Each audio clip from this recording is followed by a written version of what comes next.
Have you ever wondered why a car with a name that means red head became the poster child for excess in the 1980s?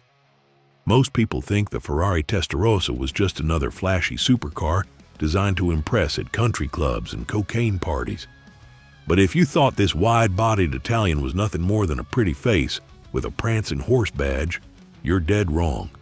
In the next few minutes, you'll discover 20 weird facts about the 1984 Ferrari Testarossa that even die-hard Ferrari fans don't know. And stick around for the end, because we've saved a surprise fact about this legendary machine that will completely change how you see Miami Vice forever. The Testarossa's engine isn't what Ferrari claims. Ferrari called it a flat 12 engine, but here's where things get interesting. They were lying. Well, not exactly lying, but definitely stretching the truth. The Testarossa's 4.9-liter Tipo F113 engine is actually a 180-degree V12. What's the difference? In a true boxer engine, opposing pistons have their own crank pins and move in opposite directions like boxers throwing punches. But Ferrari's design uses shared crank pins, making it technically a V engine that's been flattened out. This wasn't just Ferrari being creative with marketing speak. The design choice had real consequences. The shared crank pin design meant the engine could be more compact and lighter than a true boxer, but it also created different vibration characteristics. Engineers had to work overtime balancing the engine to keep it smooth at high RPMs. The result was an engine that revved to 7,000 RPM and produced about 390 horsepower in European spec, though early US cars got slightly less due to emissions equipment. The real kicker? This same basic engine design traced its roots back to the early 1970s in the 365 GT4 BB. Ferrari had been perfecting this not-quite-a-boxer for over a decade before the Testarossa arrived. They knew exactly what they were doing when they kept calling it a flat 12. It sounded more exotic than really wide-angle V12. Those side strakes aren't just for show. Everyone remembers those dramatic side strakes, the cheese grater-looking vents that became the Testarossa's signature. But these weren't just 1980s style in excess. They solved a serious problem that had plagued Ferrari's previous mid-engine cars. The earlier 512 BBI had its radiators mounted in the front, which meant long coolant lines running to the rear-mounted engine. This setup not only added weight, but also turned the cabin into a mobile sauna, with hot coolant lines running right past the passengers. Ferrari's solution was radical. Move the radiators to the sides of the car, right behind those massive strakes. This shortened the coolant lines dramatically and moved the heat away from the cabin. But it created a new challenge. How do you feed enough air to side-mounted radiators without creating massive drag or ruining the car's lines? Enter those iconic strakes.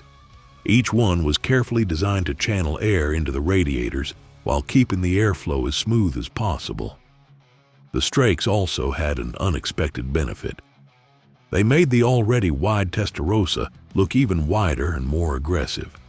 At nearly 78 inches wide, the Testarossa was and often still is cited as Ferrari's widest road car ever.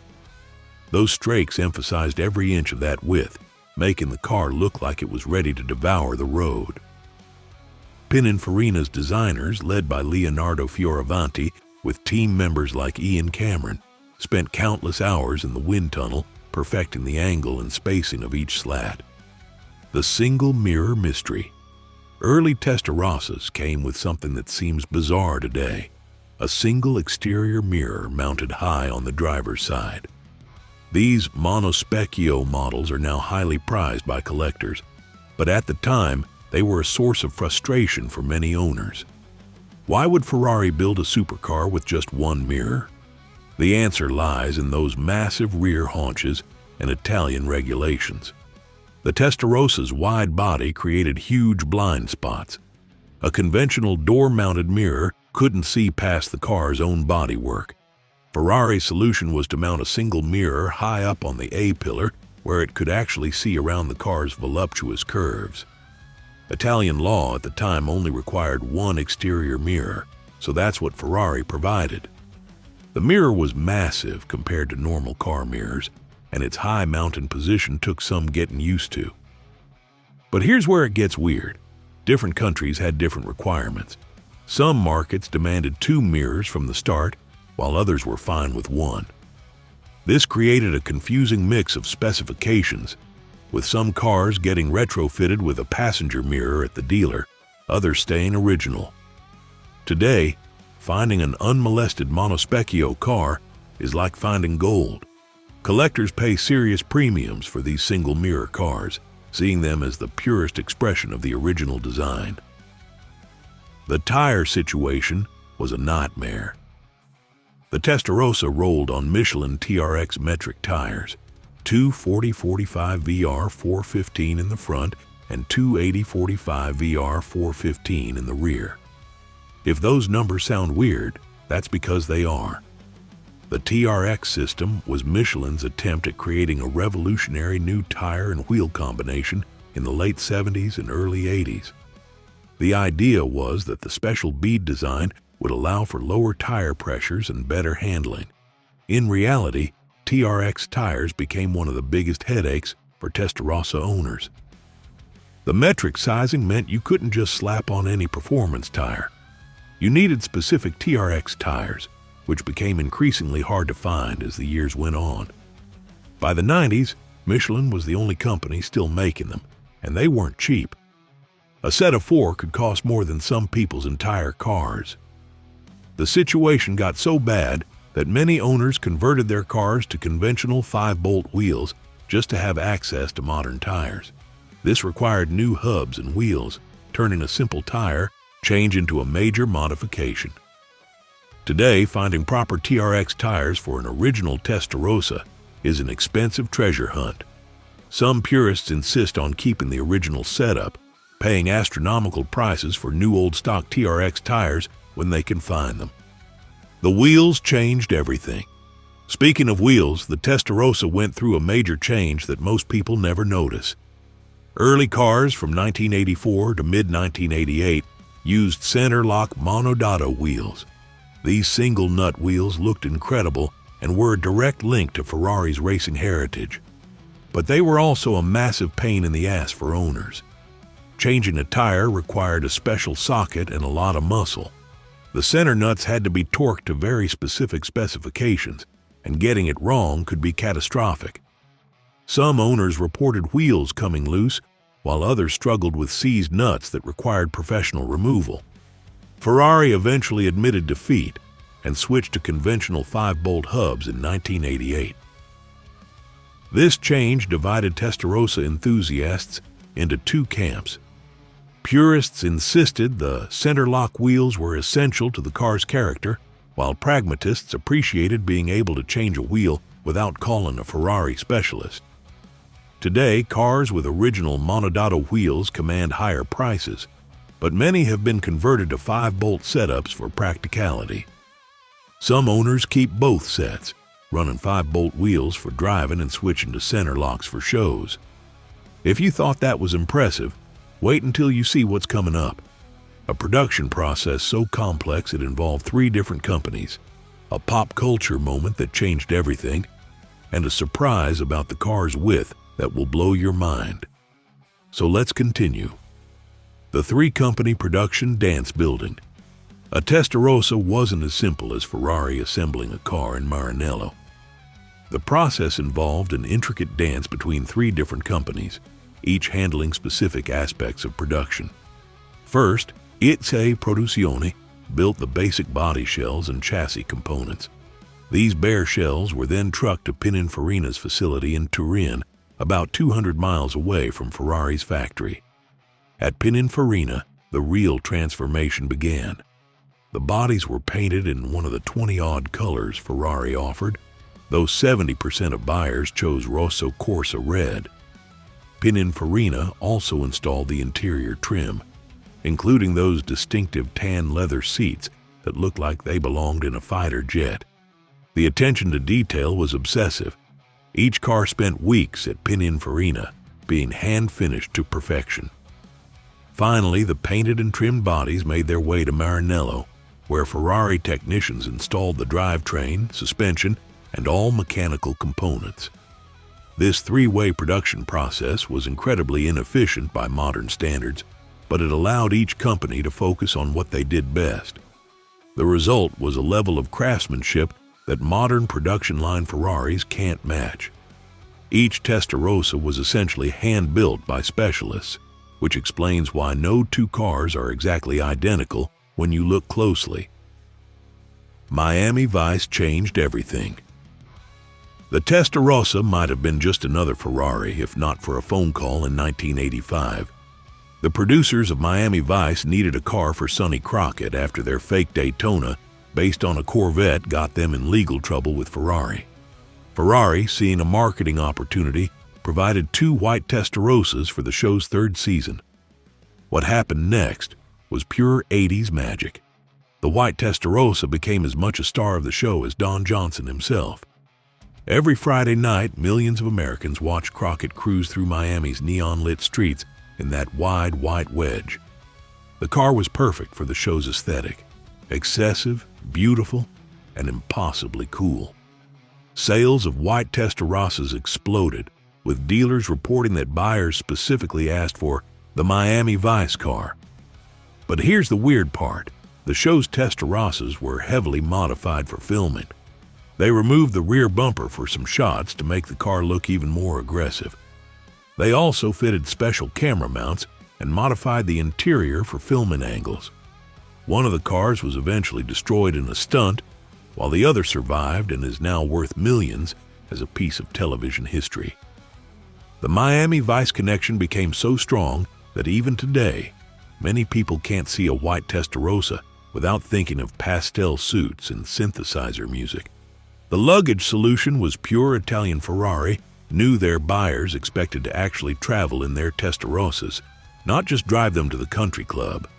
But where do you put luggage in a mid-engine supercar? Ferrari's solution was typically Italian. They partnered with Speedometer, the legendary leather goods maker, to create custom-fitted luggage that maximized every cubic inch of available space. The Speedometer luggage set wasn't just a few bags thrown together. It was a carefully engineered system designed specifically for the Testarossa's unique storage spaces. The front trunk, freed up by moving the radiators to the sides, could hold a specially shaped case that followed the contours of the space. Behind the seats, 2 more cases fit perfectly into the available space without blocking the rear window. These weren't cheap department store bags either. Each piece was handmade from the finest leather, with Ferrari's prancing horse logo embossed on each piece.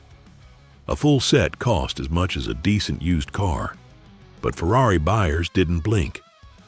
The luggage became such a status symbol that some owners displayed it in their homes when not traveling. Today, a complete original Speedometer set can add tens of thousands of dollars to a Testarossa's value. Finding a complete set with all the original pieces is increasingly rare, as many were separated from their cars over the years. The wide body wasn't just about looks. At 77.8 inches wide, the Testarossa was absurdly broad for a road car. But this wasn't just Italian excess. Every inch served a purpose. The wide body allowed Ferrari to fit those side-mounted radiators while still maintaining proper aerodynamics. It also provided the track width necessary to handle the flat 12's power without turning the car into a widowmaker. The rear track swelled to about 65 inches, giving the Testarossa incredible stability at high speeds.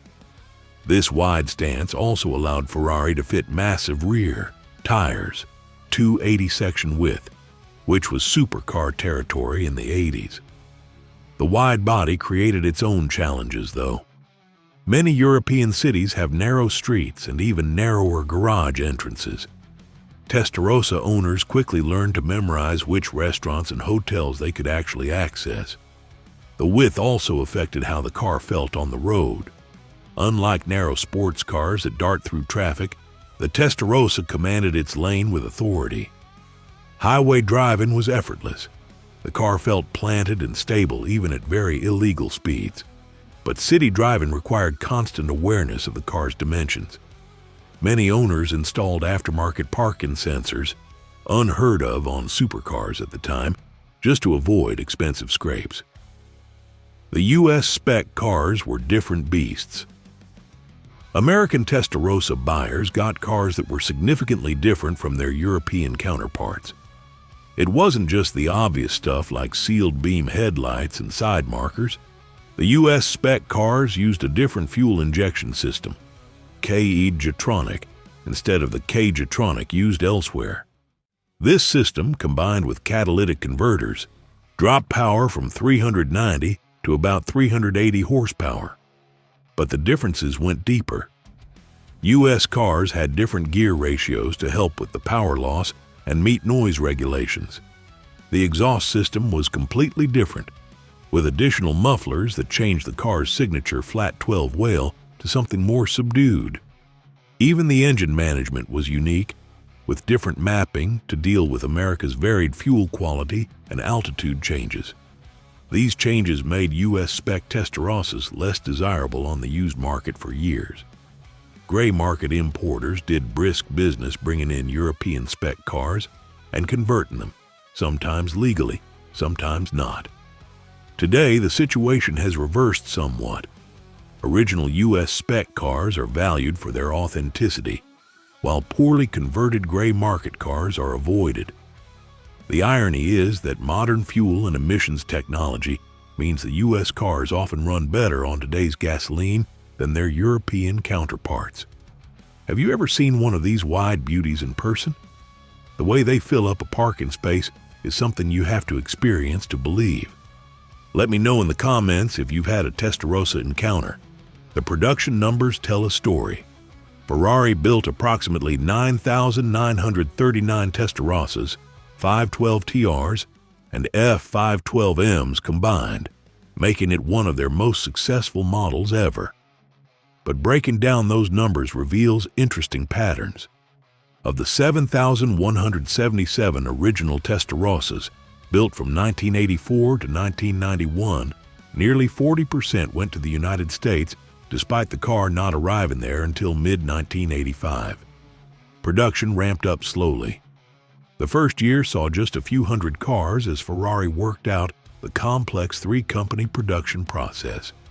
By 1988, they were building over 1,000 cars per year, remarkable for a hand-built supercar. But here's where it gets interesting. Color choices. While Rosso Corsa red dominated, the second most popular color was black, followed by white thanks to Miami Vice. The rarest colors tell their own story. Ferrari built a handful of cars in unusual shades like blue Sarah, Verda Silverstone, and even pink for special customers. These odd-colored cars were often impossible to sell when new, but are now the most sought after by collectors. One yellow Testarossa sat at a dealer for 3 years before finally finding a buyer. That same car recently sold at auction for triple the price of a comparable red one. The dry sump system was revolutionary. While everyone focused on the side strakes and wide body, the Testarossa's dry sump lubrication system was quietly revolutionary. Unlike traditional wet sump systems where oil sits in a pan under the engine, the Testarossa's oil lived in a separate tank. This allowed Ferrari to mount the engine lower, improving the center of gravity and handling. The system used no fewer than 9 separate pumps to keep oil flowing to every critical component. The main pressure pump fed oil to the engine, while scavenge pumps collected it from various points and returned it to the tank. Additional pumps handled oil coolant and filtration. This complex system required 12 liters of oil, more than many trucks, and special procedures for oil changes. But the benefits were worth the complexity. The dry sump system prevented oil starvation during hard cornering, a common problem in high-performance cars. It also allowed for better oil coolant and more consistent oil pressure. The downside was maintenance complexity. A simple oil change became a multi-step process requiring specific knowledge. Many quick lube places refused to touch Testarossas, forcing owners to find specialists or do it themselves. The cooling system was a nightmare. Moving the radiators to the side solved the cabin heat problem but created new headaches. The Testarossa's cooling system was incredibly complex, with separate circuits for oil cooling, engine cooling, and even transmission cooling. The total system capacity was over 25 liters of coolant, spread across multiple radiators, tanks, and approximately 30 feet of hoses. Bleeding air from the system after service was an art form. Ferrari's official procedure involved specific sequences of running the engine, opening bleed screws, and adding coolant.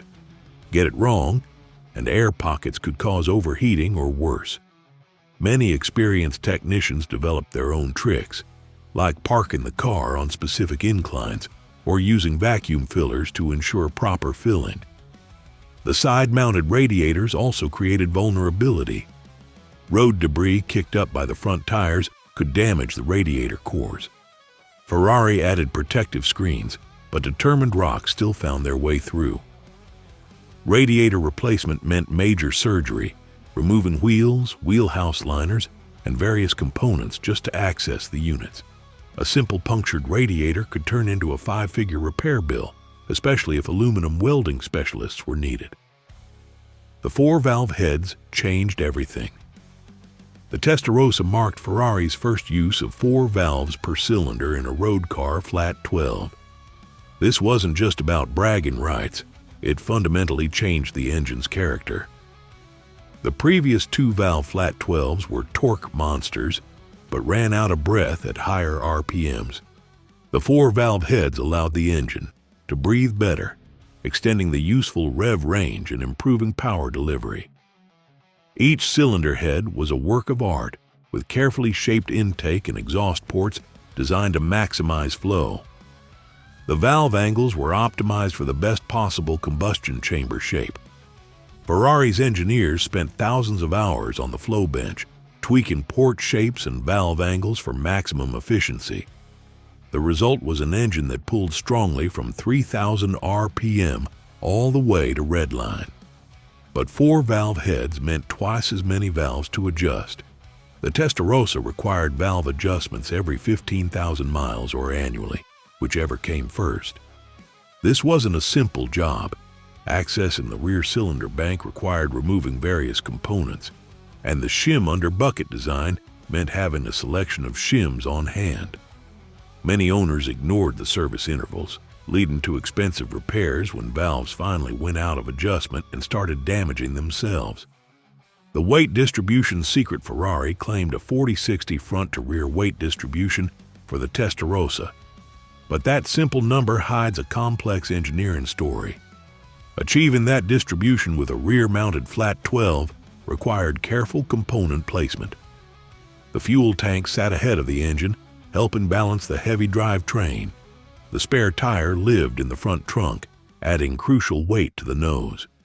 But here's where it gets clever. The side-mounted radiators actually helped weight distribution. By moving heavy, fluid-filled radiators from the nose to the middle of the car, Ferrari could better balance the chassis. The battery also lived up front, along with the windshield washer reservoir and various other components that would normally be in the engine bay. This obsessive attention to weight distribution paid off in handling. Despite weighing over 3,500 pounds, the Testarossa felt balanced and predictable. It didn't have the tail-happy nature of earlier mid-engine Ferraris. The wide track and sorted weight distribution made it surprisingly easy to drive fast, though the sheer width always demanded respect. Professional drivers praised its stability, while weekend warriors appreciated not ending up backward in a hedge. The gearbox was built like a truck. The Testarossa's 5-speed manual gearbox was a massive unit designed to handle the flat 12's torque. Unlike modern dual-clutch automatics or even contemporary manual boxes, this transmission was built for durability over shift speed. The throws were long and deliberate, requiring genuine effort to change gears quickly. The classic gated shifter looked incredible but demanded respect and technique. What made this gearbox special was its synchronizer design. Ferrari used multiple cone synchronizers on the lower gears to handle the loads. These allowed relatively smooth shifts even when hurrying, though the transmission never liked to be rushed. The gear ratios were carefully chosen to keep the engine in its power band, with fifth gear being a true overdrive for relaxed highway cruising. The clutch was equally robust and heavy. The pedal required serious leg strength, especially in traffic. Many owners developed a left leg worthy of a bodybuilder after a few months of city driving. But this heavy-duty construction meant the drivetrain could handle abuse. Unlike modern supercars with fragile clutches, the Testarossa's clutch could last 60,000 miles or more with proper driving. The trade-off was a driving experience that demanded involvement and rewarded smooth technique over ham-fisted aggression. The speedometer lied. Here's something Ferrari never advertised. The Testarossa's speedometer was deliberately optimistic. At an indicated 100 miles per hour, the car was actually traveling between 92 and 95 miles per hour. This wasn't a mistake or quality control issue. Ferrari intentionally calibrated the speedometers this way, and they weren't alone. Many European manufacturers did the same thing in the 80s. The reasoning was partly legal protection and partly marketing. By showing a higher speed than actual, manufacturers protected themselves from speeding ticket lawsuits. It also made the cars feel faster to journalists and owners who relied on the speedometer rather than proper timing equipment. The discrepancy got worse at higher speeds. At an indicated 180 miles per hour, the actual speed might be closer to 165. This creative calibration extended to the odometer too, though in the opposite direction. The odometer ran slightly slow, meaning Testarossa with 50,000 miles showing might have actually traveled 52,000 miles or more. For owners, this meant constantly second-guessing their instruments. Many installed aftermarket GPS speedometers to know their actual speed, while others just learned to apply a mental correction factor. The toolkit was worth a fortune. Every Testarossa came with a toolkit that would make a professional mechanic jealous. Housed in a leather pouch behind the passenger seat, this wasn't just a few wrenches and a screwdriver. Ferrari included specialized tools for everything from adjusting valve clearances to removing the center lock wheels. Each tool was manufactured to Ferrari specifications and marked with the prancing horse logo. The complete kit included about 30 different tools, from basic wrenches to specialized items like the massive socket for the center lock wheels. There was even a special hammer designed specifically for knocking off the wheel centers. The quality was exceptional. These weren't cheap stamped tools, but properly forged and finished pieces that could last a lifetime with care.